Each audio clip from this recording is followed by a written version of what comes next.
Recording by Tighinds. David Copperfield by Charles Dickens. Chapter 51. The beginning of a longer journey. It was yet early in the morning of the following day, when, as I was walking in my garden with my aunt, who took little other exercise now, being so much in attendance on my dear Dora, I was told that Mr. Peggotty desired to speak with me.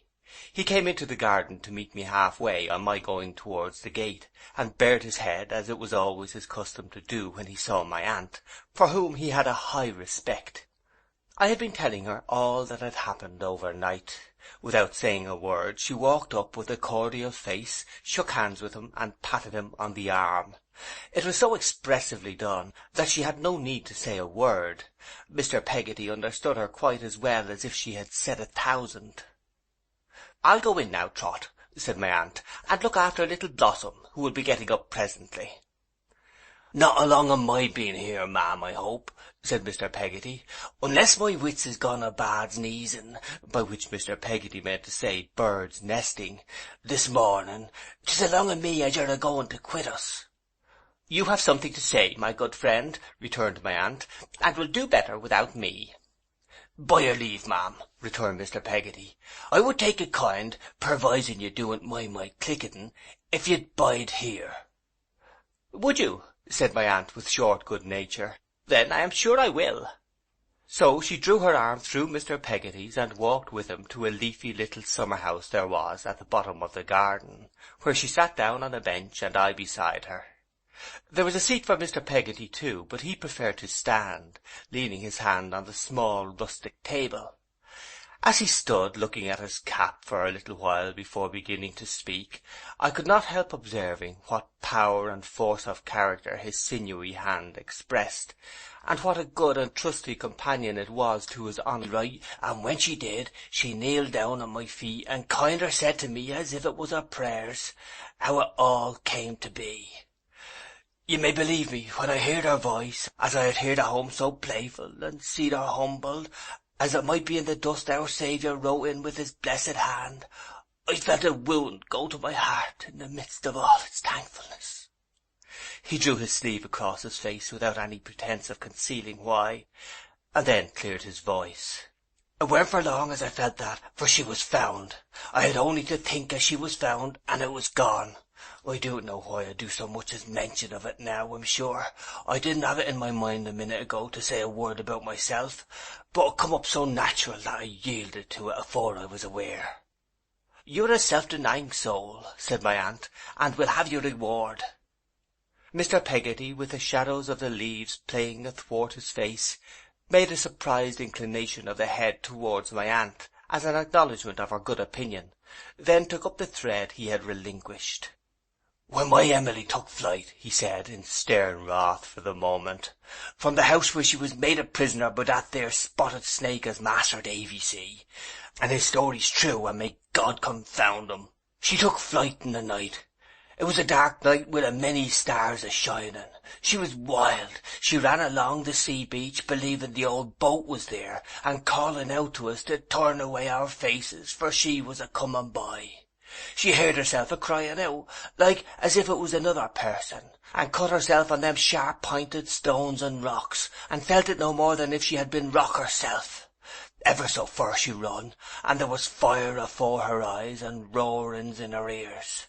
Of a sudden, or so she thought, you understand, the day broke wet and windy, and she was lying below a heap of stone upon the shore, and a woman was a-speaking to her, saying, in the language of that country, what was it that had gone so much amiss."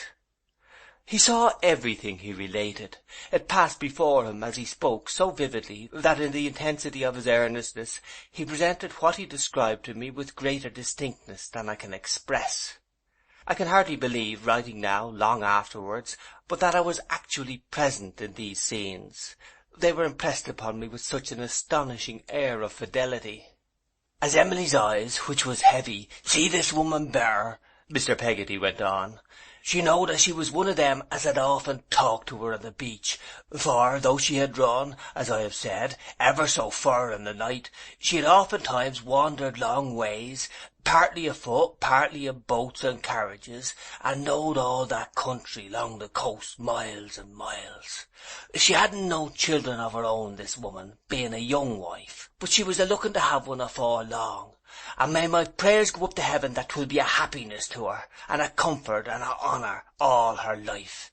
May it love her and be dutiful to her in her old age, help of her at the last, a angel to her here and hereafter. Amen, said my aunt. She had been somewhat timorous and down, said Mr. Peggotty, and had sat at first a little way off at her spinning or such work as it was, when Emily talked to the children. But Emily had took notice of her and had gone and spoke to her, and as the young woman was partial to the children herself, they soon made friends. So much, sir, that when Emily went that way, she always give Emily flowers. This was her as now asked her what it was that had gone so much amiss. Emily told her, and she took her home. She did indeed, she took her home, said Mr. Peggotty, covering his face. He was more affected by this act of kindness than I had ever seen him affected by anything since the night she went away. My aunt and I did not attempt to disturb him. It was a little cottage, you may suppose, he said presently, but she found space for Emily in it. Her husband was away at sea, and she kept it secret, and prevailed upon such neighbours as she had, there was not many near, to keep it secret too. Emily was took bad with fever, and what is very strange to me is, maybe 'tis not strange to scholars, the language of that country went out of her head, and she could only speak her own, that no one understood. She recollects, as if she had dreamt it, that she lay there always a-talking her own tongue, always believing as the old boat was round the next point in the bay, and begging and imploring of him to send there and tell how she was dying, to bring back a message of forgiveness, if it was only a word. Almost the whole time she thought now that him as I made mention on just now was lurking for her underneath the winder. Now that him as had brought her to this was in the room, and cried to the young woman not to give her up, and knowed at the same time that she couldn't understand, and dreaded that she must be took away. Likewise the fire was afore her eyes, and the roarings in her ears, and there was no today, nor yesterday, nor yet tomorrow, but everything in her life as ever had been or as ever could be, and everything as never had been and as never could be, was a crowding on her all at once, and nothing was clear nor welcome, and yet she sang and laughed about it. How long this lasted I don't know, but then there came a sleep, and in that sleep, from being a many times stronger than her own self, she fell into the weakness of the littlest child. Here he stopped, as if for relief from the terror of his own description. After being silent for a few moments, he pursued his story. It was a pleasant afternoon when she awoke, and so quiet that there wasn't a sound but the rippling of that blue sea without a tide upon the shore. It was her belief, at first, that she was at home upon a Sunday morning, but the vine leaves as she seed at the winder and the hills beyond weren't home, and contradicted of her. Then in came her friend to watch alongside of her bed, and then she knowed as the old boat weren't around the next point in the bay no more, but was fur off, and knowed where she was and why, and broke out a-crying on that good woman's bosom, where I hope her baby is a-lying now, a-cheering of her with its pretty eyes. He could not speak of this good friend of Emily's without a flow of tears. It was in vain to try. He broke down again, endeavouring to bless her. "That done my Emily good," he resumed, after such emotion as I could not behold without sharing in, and as to my aunt, she wept with all her heart. "That done Emily good, and she begun to mend. But the language of that country was quite gone from her, and she was forced to make signs.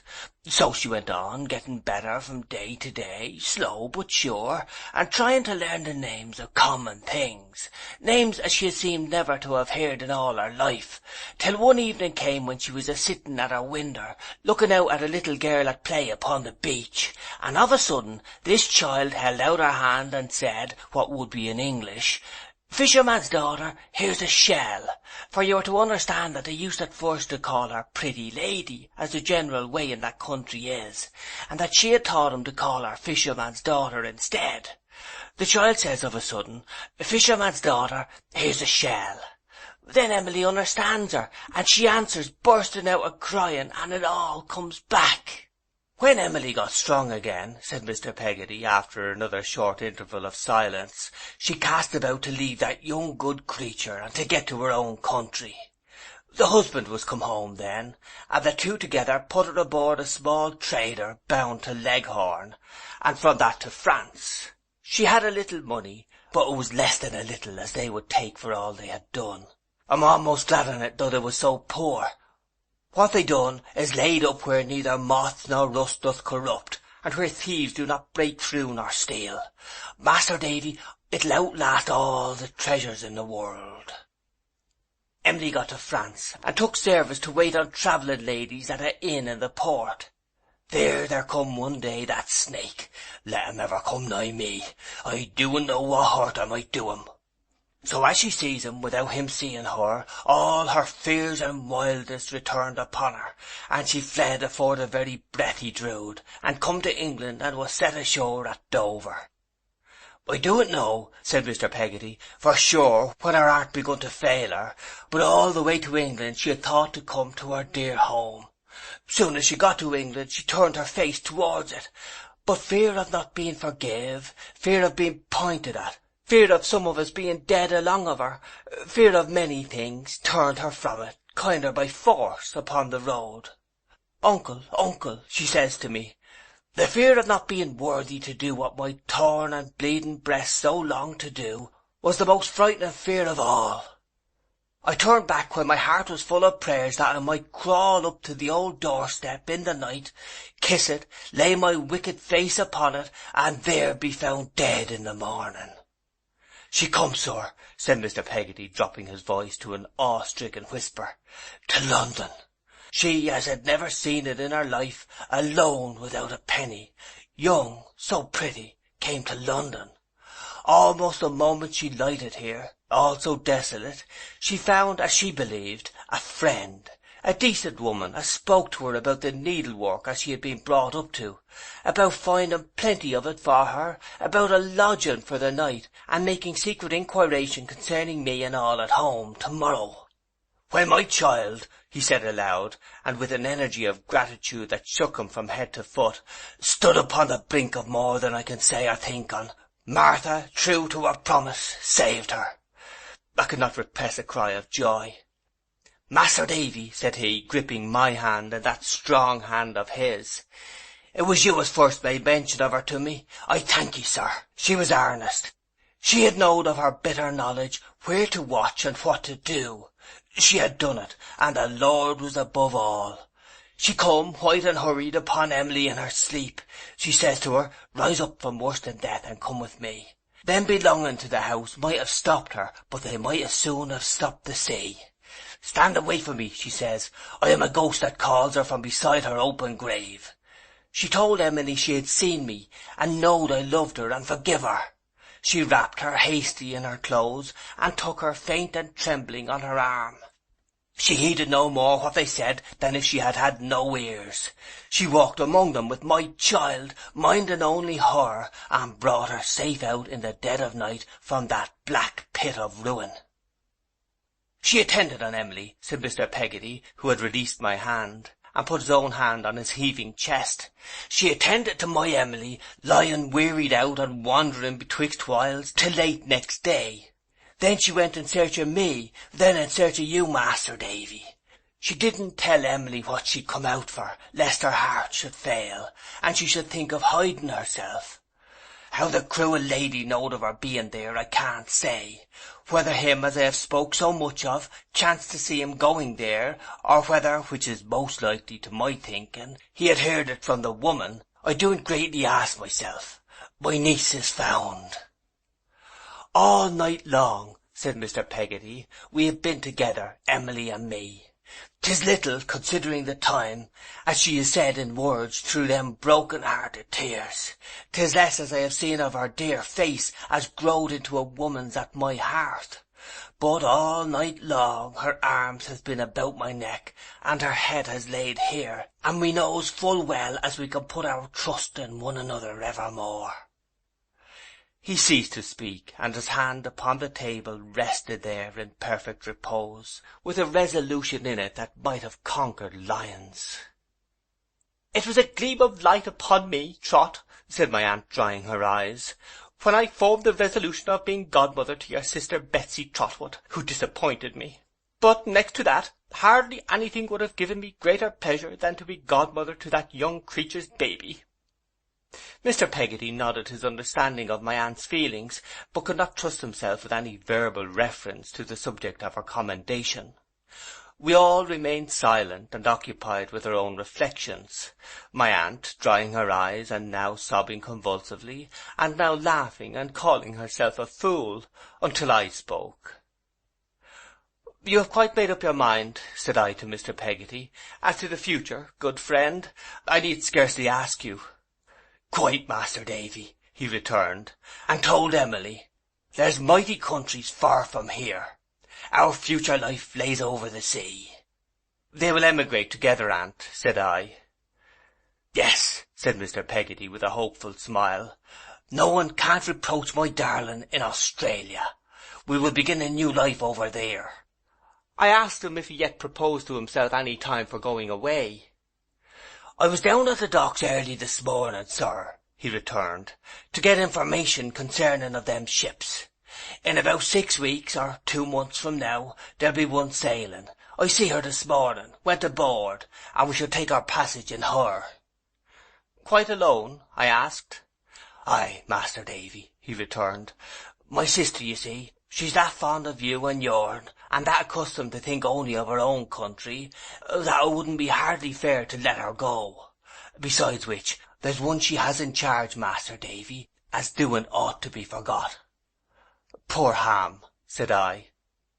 "My good sister takes care of his house, you see, ma'am, and he takes kindly to her," Mr. Peggotty explained for my aunt's better information. "He'll set and talk to her with a calm spirit when it's like he couldn't bring himself to open his lips to another. Poor fellow," said Mr. Peggotty, shaking his head. "There's not so much left him that he could spare the little as he has." "And Mrs. Gummidge?" said I. "Well, I've had a more to consideration, I do tell you," returned Mr. Peggotty, with a perplexed look which gradually cleared as he went on, "concerning of Mrs. Gummidge. You see, when Mrs. Gummidge falls a thinking of the old one, she aren't what you may call good company. Betwixt you and me, Master Davy, and you, ma'am, when Mrs. Gummidge takes to wimmicken, our old country word for crying, she's liable to be considered to be, by them as do it know the old one, peevish like. Now I did know the old un," said Mr. Peggotty, "and I knowed his merits, so I understand her. But 'tan't entirely so, you see, with others. Naturally can't be." My aunt and I both acquiesced. "Whereby," said Mr. Peggotty, "my sister might, I doon't say she would, but might, find Mrs. Gummidge give her a little trouble now and again. Therefore, 'tan't my intentions to moor Mrs. Gummidge along of them, but to find a bein for where she can fisherate for herself." A bein signifies in that dialect a home, and to fisherate is to provide. "For which purpose," said Mr. Peggotty, "I mean to make her allowance afore I go, as'll leave her pretty comfortable. She's the faithfullest of creatures. 'Tan't to be expected, of course, at her time of life, and being lone and lorn, as the good old mawther is to be knocked about aboard ship, and in the woods and wilds of a new far-away country. So that's what I'm a-going to do with her." He forgot nobody. He thought of everybody's claims and strivings but his own. "Emily," he continued, "will keep along with me, poor child. She's sore in need of peace and rest, until such time as we goes upon our voyage. She'll work at them clothes as must be made, and I hope her troubles will begin to seem longer ago than they was, when she finds herself once more by her rough but loving uncle."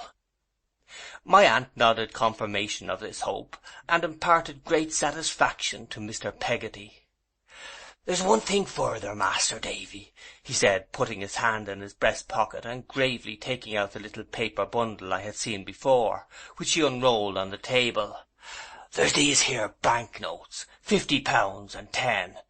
To them I wish to add the money as she came away with. I asked her about that, but not saying why, and have added of it up. I ain't a scholar. Would you be so kind as to see how 'tis?' He handed me, apologetically for his scholarship, a piece of paper, and observed me while I looked over it. It was quite right. 'Thank ye, sir,' he said, taking it back. 'This money, if you don't see objections, Master Davy, I shall put up just afore I go in a cover directed to him, and put that up in another directed to his mother. I shall tell her, in no more words than I speak to you, what it's the price on, and that I'm gone and past receiving of it back.' I told him that I thought it would be right to do so, that I was thoroughly convinced it would be, since he felt it to be right. I said that there was only one thing further, he proceeded with a grave smile, when he had made up his little bundle again and put it in his pocket. But there was two. I weren't sure in my mind when I came out this morning as I could go and break to Ham, of my own self, what had so thankfully happened. So I writ a letter while I was out, and put it in the post office, telling of him how all was as 'tis, and that I should come down tomorrow to unload my mind of what little needs a doing of down there, and most like take my farewell leave of Yarmouth." "And do you wish me to go with you?" said I, seeing that he left something unsaid. "If you could do me that kind favour, Master Davy," he replied, "I know the sight of you would cheer him up a bit." My little Dora being in good spirits, and very desirous that I should go, as I found out on talking it over with her, I readily pledged myself to accompany him in accordance with his wish. Next morning, consequently, we were on the Yarmouth coach, and again travelling over the old ground. As we passed along the familiar street at night, Mr. Peggotty, in despite of all my remonstrances, carrying my bag, I glanced into Omer and Yoram's shop, and saw my old friend Mr. Omer there, smoking his pipe. I felt reluctant to be present when Mr. Peggotty first met his sister and Ham, and made Mr. Omer my excuse for lingering behind. "How is Mr. Omer after this long time?" said I, going in. He fanned away the smoke of his pipe that he might get a better view of me, and soon recognized me with great delight. "I should get up, sir, to acknowledge such an honour as this visit," said he, "only my limbs are rather out of sorts, and I'm wheeled about. With the exception of my limbs and my breath, howsoever, I'm as hearty as a man can be, I'm thankful to say." I congratulated him on his contented looks and his good spirits, and saw now that his easy chair went on wheels. "It's an ingenious thing, ain't it?" he inquired, following the direction of my glance, and polishing the elbow with his arm. "It runs as light as a feather, and tracks as true as a mail coach. Bless you, my little Minnie, my granddaughter, you know, Minnie's child, puts her little strength against the back, gives it a shove, and away we go, as clever and merry as ever you see anything. And I'll tell you what, it's a most uncommon chair to smoke a pipe in." I never saw such a good old fellow to make the best of a thing, and find out the enjoyment of it as Mr. Omer. He was as radiant as if his chair, his asthma, and the failure of his limbs were the various branches of a great invention for enhancing the luxury of a pipe. "I see more of the world, I can assure you," said Mr. Omer, "in this chair than ever I see out of it. You'd be surprised at the number of people that looks in of a day to have a chat, you really would. There's twice as much in the newspaper since I've taken to this chair as there used to be. As to general reading, dear me, what a lot of it I do get through. That's what I feel so strong, you know. If it had been my eyes, what should I have done? If it had been my ears, what should I have done? Being my limbs, what does it signify? Why, my limbs only made my breath shorter when I use 'em, and now, if I want to go out into the street or up and down the sands, I've only to call Dick, Yoram's youngest apprentice, and away I go in my own carriage, like the Lord Mayor of London." He half suffocated himself with laughing here. "Lord bless you," said Mr. Omer, resuming his pipe, "a man must take the fat with the lean. That's what he must make up his mind to do in this life. Yoram does a fine business, excellent business." "I'm very glad to hear it," said I. "I knew you would be," said Mr. Omer. And Joram and Minnie are like valentines. What more can a man expect? What's his limbs to that? His supreme contempt for his own limbs, as he sat smoking, was one of the pleasantest oddities I have ever encountered. "And since I've took to general reading, you've took to general writing, eh, sir?" said Mr. Omer, surveying me admiringly. "What a lovely work that was of yours! What expressions in it! I read it every word, and as to feeling sleepy, not at all." I laughingly expressed my satisfaction, but I must confess that I thought this association of ideas significant.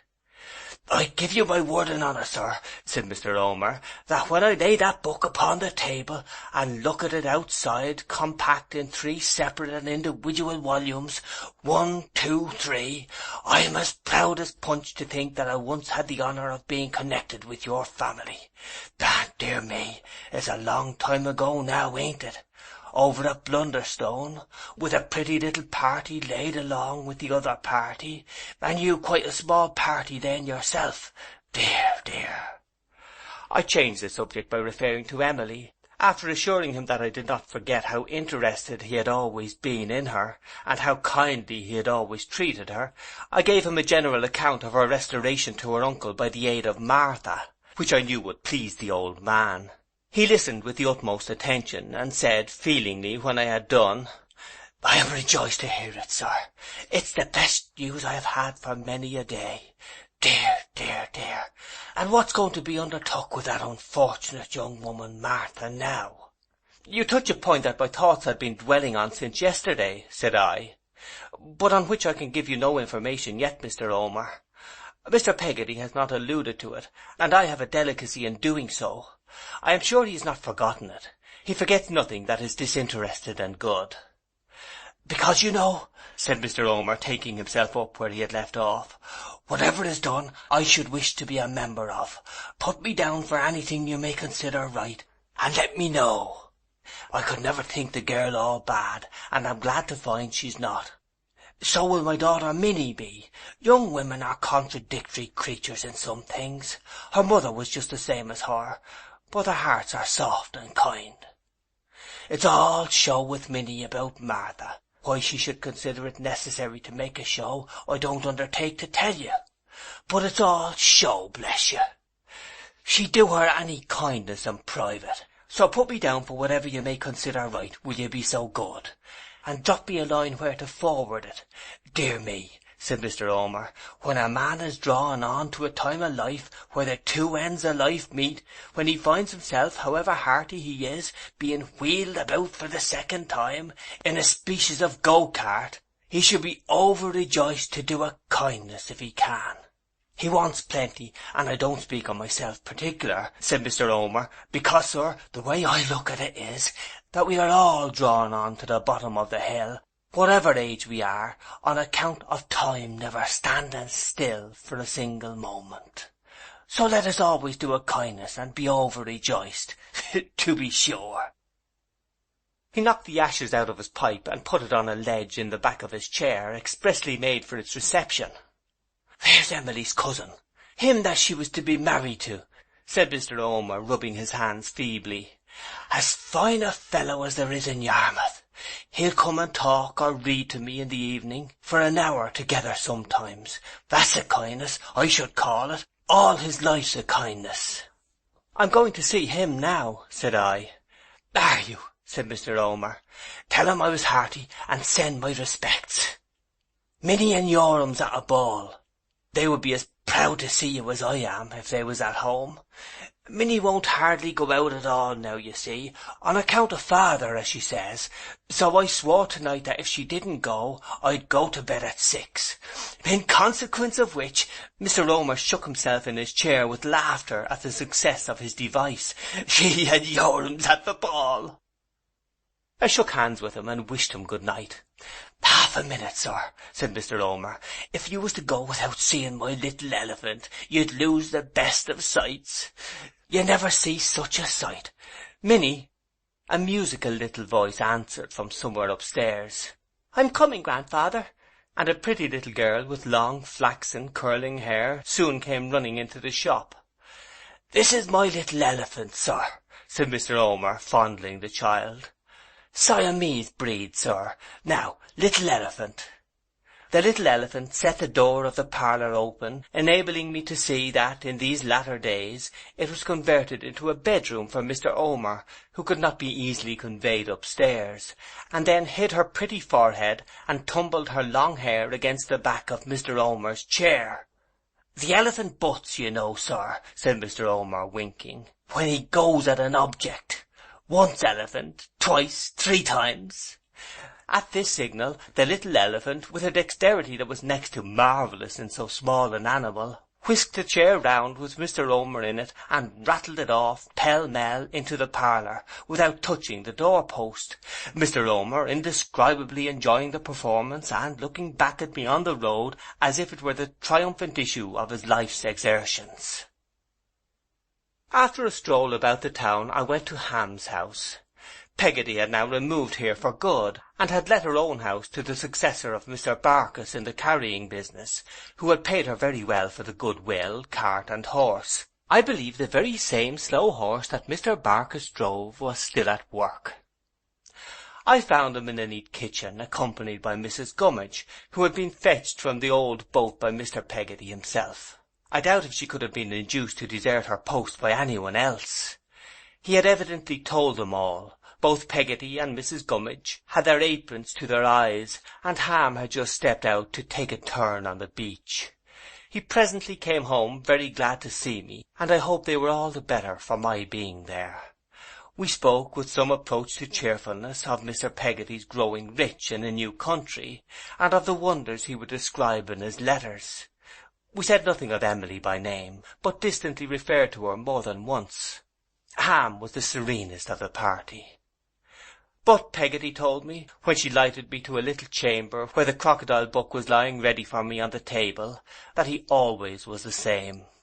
She believed, she told me crying, that he was broken-hearted, though he was still as full of courage as of sweetness, and worked harder and better than any boat-builder in any yard in all that part. There were times, she said, of an evening, when he talked of their old life in the boat-house, and then he mentioned Emily as a child, but he never mentioned her as a woman. I thought I had read in his face that he would like to speak to me alone.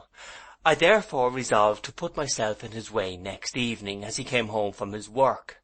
Having settled this with myself, I fell asleep.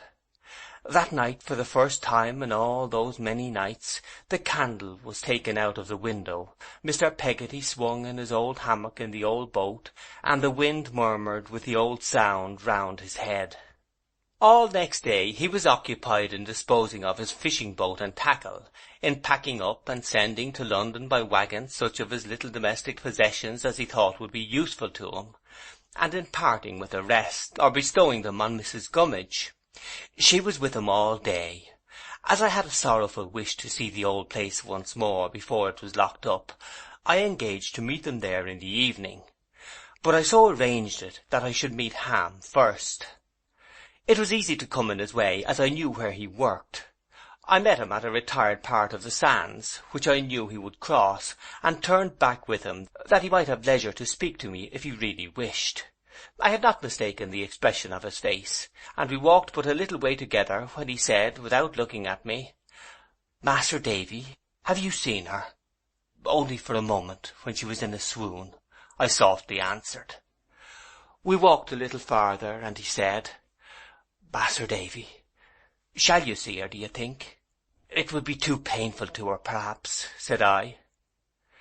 "I have thought of that," he replied. "So 'twould, sir, so 'twould." "But, Ham," said I gently, "if there is anything I could write to her for you, in case I could not tell it, if there is anything you would wish to make known to her through me, I should consider it a sacred trust." "I am sure on it, I thank ye, sir, most kind. I think there is something I could wish said or wrote." "What is it?" We walked a little farther in silence, and then he spoke. "'Tan't that I forgive her, 'tan't that so much. 'Tis more as I beg of her to forgive me, for having pressed my affections upon her. Odd times I think that if I hadn't had her promise for to marry me, sir, she was that trustful of me, in a friendly way, that she'd have told me what was struggling her mind, and would have counselled with me, and I might have saved her.' I pressed his hand. 'Is that all?' 'There's yet something else,' he returned. 'If I can say it, Master Davy.' We walked on, farther than we had walked yet, before he spoke again. He was not crying when he made the pauses I shall express by lines. He was merely collecting himself to speak very plainly. 'I loved her, and I love the memory of her, too deep to be able to lead her to believe of my own self as I'm a happy man. I only could be happy by forgetting of her, and I'm afeard as I couldn't hardly bear as she should be told I done that. But if you, being so full of learning, Master Davy, could think of anything to say as might bring her to believe I wasn't greatly hurt, still loving of her and mourning for her, anything as might bring her to believe as I was not tired of my life, and yet was hoping for to see her without blame, where the wicked cease from troubling and the weary are at rest, anything as would ease her sorrowful mind, and yet not make her think as I could ever marry, or as 'twas possible that anyone could ever be to me what she was, I should ask of you to say that, with my prayers for her that was so dear.' I pressed his manly hand again, and told him I would charge myself to do that as well as I could. 'I thank ye, sir,' he answered. ''Twas kind of you to meet me. 'Twas kind of you to bear him company down. Master Davy, I understand very well, though my aunt will come to London afore they sail, and they'll unite once more, that I'm not like to see him again. I fare to feel sure on't. We don't say so, but so 'twill be, and better so. The last you see on him, the very last, will you give him the lovingest duty and thanks of the orphan, as he was ever more than a father to?' This I also promised faithfully. 'I thank ye again, sir,' he said, heartily shaking hands. 'I know where you're a-going. Good-bye.' With a slight wave of his hand, as though to explain to me that he could not enter the old place, he turned away. As I looked after his figure crossing the waste in the moonlight, I saw him turn his face towards a strip of silvery light upon the sea, and pass on looking at it until he was a shadow in the distance. The door of the boat-house stood open when I approached, and on entering I found it emptied of all its furniture, saving one of the old lockers on which Mrs. Gummidge, with a basket on her knee, was seated, looking at Mr. Peggotty. He leaned his elbow upon the rough chimney-piece, and gazed upon a few expiring embers in the grate, but he raised his head hopefully on my coming in, and spoke in a cheery manner. "Come according to promise to bid farewell to it, Master Davy?" he said, taking up the candle. "Bare enough now, ain't it?" "Indeed, you made good use of the time," said I. "Why, we have not been idle, sir. Mrs. Gummidge has worked like I don't know what Mrs. Gummidge ain't worked like," said Mr. Peggotty, looking at her, at a loss for a sufficiently approving simile. Mrs. Gummidge, leaning on her basket, made no observation. "There's the very locker that you used to sit on along with Emily," said Mr. Peggotty in a whisper.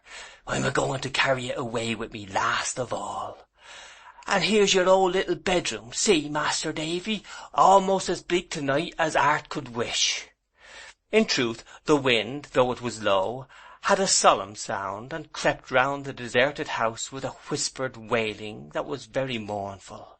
Everything was gone, down to the little mirror with the oyster-shell frame. I thought of myself lying here when that first great change was being wrought at home. I thought of the blue-eyed child who had enchanted me. I thought of Steerforth, and a foolish, fearful fancy came upon me of his being near at hand, and liable to be met at any turn. "'Tis like to be long," said Mr. Peggotty in a low voice, "afore the boat finds new tenants. They look upon down here as being unfortunate now." "Does it belong to anybody in the neighbourhood?" I asked. "To a mast-maker uptown," said Mr. Peggotty. "I'm a-going to give the key to him tonight." We looked into the other little room, and came back to Mrs. Gummidge sitting on the locker, whom Mr. Peggotty, putting the light on the chimney-piece, requested to rise, that he might carry it outside the door before extinguishing the candle. Dan'l," said Mrs. Gummidge, suddenly deserting her basket and clinging to his arm. "My dear Dan'l, the parting words I speak in this house is, I mustn't be left behind. Don't you think of leaving me behind, Dan'l? Oh, don't ye ever do it?" Mr. Peggotty, taken aback, looked from Mrs. Gummidge to me, and from me to Mrs. Gummidge, as if he'd been awakened from a sleep. "Doin't ye, dearest Dan'l? Doin't ye?" cried Mrs. Gummidge fervently. "Take me along with you, Dan'l. Take me along with you and Emily. I'll be your servant, constant and true. If there's slaves in them there parts where you're a-going, I'll be bound to you for one, and happy. But doin't you leave me behind, Daniel? That's a dearie dear." "Ah, good soul," said Mr. Peggotty, shaking his head. "You don't know what a long voyage and what a hard life 'tis."